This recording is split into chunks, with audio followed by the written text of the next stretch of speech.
আবার এসে গেছি একটা মিনি ব্লগ নিয়ে। আজ বেরিয়েছিলাম আউটডোর শ্যুটে।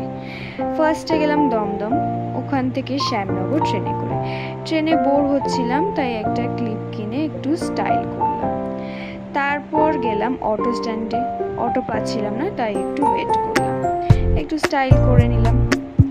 তারপর যাচ্ছিলাম ঘাটে। ঘাটে গিয়ে ওখান থেকে নামবো আমার শ্যুট ডেস্টিনেশন, যেইটা হচ্ছে চন্দননগর ঘাট। ওখান থেকে নিল 9 টাকা পার হেড। তারপর বোটে গেলাম, বেশ দারুণ ওয়েদার ছিল, cinematic view as well as Sunny weather but cloudy, সেই জন্য শ্যুটটা প্রচণ্ড ভালো হয়েছে। তারপর নামলাম ঘাটে, তারপর একটু জায়গাটা ভালোভাবে দেখে নিলাম যে কীরকম কী আছে। ফাইনালি চন্দননগর আজ আমার শ্যুটের ডেস্টিনেশন।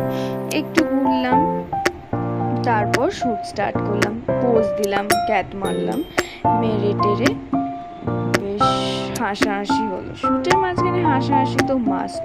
তারপর শ্যুট কমপ্লিট করে পেট পুজো করলাম। পেট পুজো তো সব কিছুর পরই দরকার। তারপর ফাইনালি বাড়ি ব্যাক, ফির ট্রেনে।